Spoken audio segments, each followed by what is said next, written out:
মেয়েটি সুন্দরী বলে অনেক ডিমান্ড, তাই সে প্রচুর প্রপোজ পায়, কিন্তু সে তা পছন্দ ও প্রয়োজন মনে করে না। কিন্তু বেহায়া ছেলেরা তাকে জোর করে পটাতে বা চুক্তি করতে চায়। আসসালামু আলাইকুম dear viewers, English language hub BD থেকে সবাইকে স্বাগত জানাচ্ছি আমার আজকের ভিডিও লেকচারে। আমার আজকের ভিডিও লেকচারটি হচ্ছে ইংরেজির অত্যন্ত গুরুত্বপূর্ণ একটি টপিক, সাবজাংটিভ মুড। ভিডিওটি শেষ পর্যন্ত দেখুন, আশা করি উপকৃত হবেন ইনশাআল্লাহ। চ্যানেলটি সাবস্ক্রাইব করুন, নিয়মিত আপডেট পেতে বেল আইকনে ক্লিক করে রাখুন।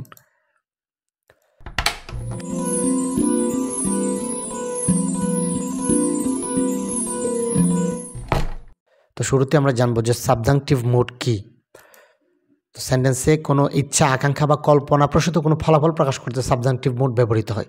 অর্থাৎ এটা বাস্তবে সম্ভব না এই ধরনের ইচ্ছা আকাঙ্ক্ষা প্রকাশ করতে, সেটাকে যে মুড ব্যবহার করে সেটা হচ্ছে সাবজাংটিভ মুড। যদি অন্য কথায় বলি তাহলে কমপ্লেক্স সেন্টেন্সে প্রিন্সিপাল ক্লজে ব্যবহৃত ভার্ব, অ্যাডজেক্টিভ বা নাউন অনুসারে পরে দ্যাট ক্লজ এর সাবজেক্ট এর পর কোনো টেন্স অনুসরণ না করে ভার্ব ব্যবহারের নিয়মকে ইংলিশ গ্রামারে সাবজাংটিভ মুড বলে। তো আমি সহজ ভাষায় বলতেছি, কিছু ভার্ব আছে, কিছু অ্যাডজেক্টিভ আছে, কিছু নাউন আছে, এগুলোর পরে মূলত একটি দ্যাট থাকবে এবং দ্যাটের পরে যে সাবজেক্ট থাকবে সেই সাবজেক্ট কোন পার্সন, কোন নাউন, এগুলো না দেখে এবং টেন্স কোন টেন্সে আছে সেগুলো বিবেচনা না করে ভার্ব ব্যবহার করাকে সাবজাংটিভ মুড বলা হয়।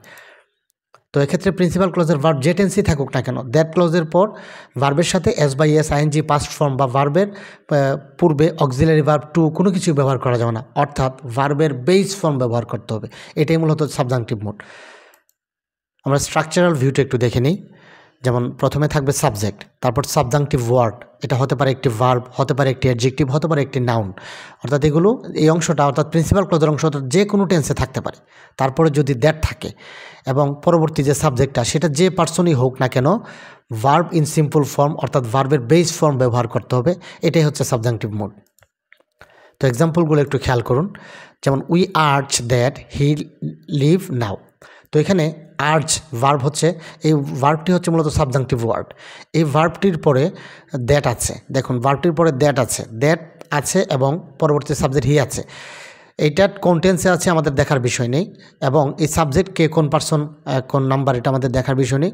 ভার্বের সিম্পল ফর্ম অর্থাৎ লিভ যা আছে লিভই হবে। হির সাথে মূলত আমরা বেসিক্যালি প্রেজেন্ট টেন্সে লিভস ব্যবহার করি অথবা পাস্ট টেন্সে লেফট ব্যবহার করি, অর্থাৎ কোনো টেন্সই হবে না, শুধু ভার্বের বেস ফর্ম হবে।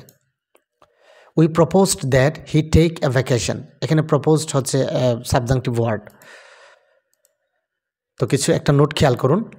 যেমন ভার্বের সাবজাংটিভ মুড তখনই ব্যবহার করা যাবে, অর্থাৎ কখন ব্যবহার করা যাবে, যখন প্রিন্সিপাল ক্লজের সাবজাংটিভ নির্দেশক ভার্ব, অ্যাডজেক্টিভ বা নাউন থাকবে। অর্থাৎ ভার্ব, অ্যাডজেক্টিভ অথবা নাউন প্রিন্সিপাল ক্লজের মধ্যে থাকবে। তারপর অবশ্যই রিলেটিভ প্রনাউন হিসাবে দ্যাট থাকবে, এখানে অবশ্যই দ্যাট থাকতে হবে। অন্য কোনো রিলেটিভ প্রনাউন থাকলে এখানে এটা কার্যকর হবে না। সাবজাংটিভের আওতায় যে ভার্ব ব্যবহৃত হয় তার ব্যাপারে দুটি বিষয় মনে রাখতে হবে, ভেরি ইম্পর্টেন্ট দুটি বিষয়। এটি কোনো টেন্স অনুসরণে ব্যবহৃত হয় না, এটি সাবজেক্টের নাম্বার ও পার্সন অনুসারে ব্যবহৃত হয় না, অর্থাৎ টেন্স বা সাবজেক্টের নাম্বার, পার্সন ব্যবহৃত হয় না। তো নিম্নের কিছু ভার্ব আছে যেগুলোর উপরে সাবজাংটিভ ব্যবহৃত হয়। আমি ভার্বগুলো বা ওয়ার্ডগুলোকে মনে রাখার সহজ টেকনিক ভিডিও শেষে দিয়েছি, ভিডিওটি শেষ পর্যন্ত আপনারা দেখুন, তাহলে উপকৃত হবেন। যেমন এখানে advise, ask, command, decree, demand, insist, move, order, prefer, propose, recommend, request, require, stipulate, suggest, urge. অর্থাৎ এই ভার্বগুলো যদি থাকে তাহলে ভার্বের প্রেজেন্ট ফর্ম ব্যবহৃত বা সিম্পল ফর্ম ব্যবহৃত হবে। যেমন example, the doctor suggested that his patient bracket আছে স্টপ স্মোকিং। তো এখানে আমরা দেখতে পাচ্ছি প্রিন্সিপাল ক্লজ পাস্ট টেন্সে আছে, তো তারপরে দ্যাট আছে, তো সাবঅর্ডিনেট ক্লজও পাস্ট টেন্সে হওয়ার কথা, কিন্তু সাজেস্ট হচ্ছে এমন একটা ভার্ব যে ভার্বের পরে সাবজাংটিভ মুড ব্যবহৃত হয়, ভার্বের বেস ফর্ম হবে stop. The teacher demanded the student leave the room. নিম্নের অ্যাডজেক্টিভগুলোর উপর সাবজাংটিভ মুড ব্যবহৃত হয়, যেমন advised, important, mandatory, necessary, obligatory, proposed, recommend, required, suggested, urgent, imperative. অর্থাৎ এই অ্যাডজেক্টিভগুলোর পরেও ভার্বের বেস ফর্ম ব্যবহৃত হবে। Example, it was urgent that he'd leave at once. তো এখানে লিভ ভার্বের বেস ফর্ম ব্যবহার করা হয়েছে আর্জেন্ট থাকায়। It was recommended that we wait for the authorities, এখানে ভার্বের বেস ফর্ম ব্যবহার করা হয়েছে। It is imperative that you be there in person. তো বি এর বেস ফর্ম হচ্ছে বি, এই জন্য বেস ফর্ম ব্যবহার করা হয়েছে এখানে। নিম্নে কিছু নাউন দেওয়া আছে যেগুলোর উপরে সাবজাংটিভ মুড ব্যবহৃত হয়, যেমন advice, demand, importance, obligation, proposal, recommendation, requirement, suggestion, urgency, preference, insistence. যেমন the recommendation that we arrange a meeting was considered great. এখানে উই অ্যারেঞ্জ অর্থাৎ ভার্বের বেস ফর্ম ব্যবহার করা হয়েছে। It is an accepted requirement that a student learn in a congenial environment. She ignored the suggestion that she take a balanced diet every day. এখানে suggestion noun, requirement এবং recommendation নাউনগুলো থাকাতে এখানে ভার্বের base form ব্যবহৃত হয়েছে, অর্থাৎ এগুলো সাবজাংটিভ ওয়ার্ড। এখন আমরা কিছু রুলস পড়ব। যেমন রুল 1, দ্যাট ক্লজের ভার্বটি অ্যাক্টিভ ভয়েসে থাকলে শুধু বেস ফর্ম বা প্রেজেন্ট ফর্ম বসবে, কোনো অক্সিলারি ভার্ব ব্যবহার করা যাবে না। যেমন এক্সাম্পলটি খেয়াল করুন, the doctor suggested that his patient stop smoking. We propose that Ronnie take a vacation. It is necessary that he find the books. অর্থাৎ এখানে কোনো অক্সিলারি ভার্ব ব্যবহৃত হয়নি। তারপর it was urgent that she leave at once.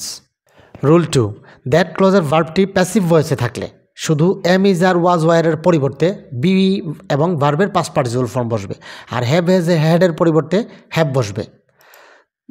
যেমন এখানে আমরা একটু বড় করে দিয়েছি, আপনারা একটু এটা দেখে নিন। এক্সাম্পলগুলো খেয়াল করুন। The doctor suggested that smoking be given up.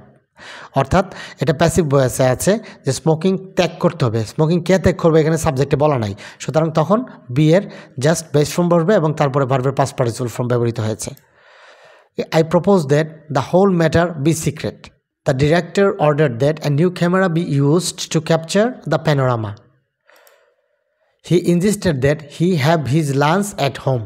এই যে ইনজিস্টেড থাকাতে এখানে হ্যাভ ভার্বের বেস ফর্ম ব্যবহৃত হয়েছে। হির সাথে যদিও হ্যাজ ব্যবহৃত, কিন্তু বেস ফর্ম হিসেবে হ্যাভ ব্যবহৃত হবে।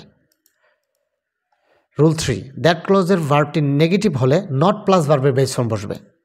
যেমন the doctor suggested that he not smoke. এখানে do not smoke, did not smoke, does not smoke কিছুই ব্যবহৃত হবে না। তারপর I desire that she not waste time in gossiping. অর্থাৎ নেগেটিভ করতে গেলে নট এবং ভার্বের base form. They propose that she not be present in the meeting. এখন আমরা কিছু নোট দেখব, খুবই সতর্কতার সাথে কিছু নোট খেয়াল করব। যেমন এ ধরনের সেন্টেন্সে যদি দ্যাট না থাকে তাহলে ইনফিনিটিভ অর্থাৎ টু প্লাস ভার্বের বেস ফর্ম ব্যবহার করতে হবে। অর্থাৎ দ্যাট সাবজাংটিভ ওয়ার্ড থাকলো কিন্তু দ্যাট থাকলো না, তাহলে টু প্লাস ভার্বের বেস ফর্ম ব্যবহার করতে হবে। যেমন we urge that he leave now. এখানে দ্যাট আছে, সুতরাং এখানে ভার্বের বেস ফর্ম ব্যবহৃত হয়েছে। We urge him to leave now. এই যে দেখেন এখানে কোনো দ্যাট নেই, সো এটাকে ইনফিনিটিভ করতে হবে। It has been proposed that we change the topic. It has been proposed that নাই, তো এখানে ইনফিনিটিভ করতে হবে, টু চেঞ্জ দ্য টপিক। এবার আমরা যে সাবজাংটিভ ওয়ার্ডগুলো এগুলো সহজে মনে রাখার ছন্দে ছন্দে কিছু টেকনিক শিখব।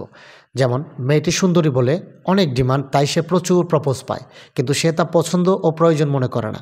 কিন্তু বেহায়া ছেলেরা তাকে জোর করে পটাতে বা চুক্তি করতে চায়। তারপরও মেয়েটি তাদের সাজেস্ট করে যে ভালো করে ডিগ্রি, এখানে ডিগ্রি মানে হচ্ছে ডিগ্রি অর্জন করে ক্যারিয়ারে মুভ করো, আর শিক্ষকদের আদেশ উপদেশ ও আমার অনুরোধ মেনে চললে পরীক্ষার হলে কাউকে কিছু আজ করতে হবে না।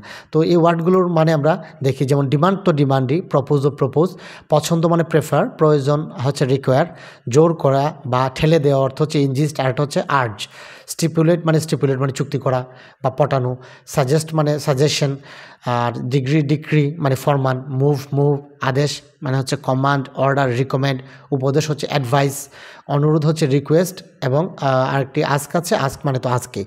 সো এইভাবে যদি আপনারা এই টেকনিকটা মনে রাখতে পারেন তাহলে ওয়ার্ডগুলো চিনতে পারবেন, আর এক্ষেত্রে এই ধরনের সেন্টেন্সে ভুল করার কোনো সম্ভাবনা থাকবে না। So viewers, thank you for watching this video. যদি ভিডিওটি ভালো লাগে তাহলে একটি লাইক দিন, আর যদি কোনো প্রশ্ন থাকে সেটা কমেন্ট সেকশনে জানান, আর অবশ্যই শেয়ারের মাধ্যমে অন্যদের দেখার সুযোগ করে দিবেন।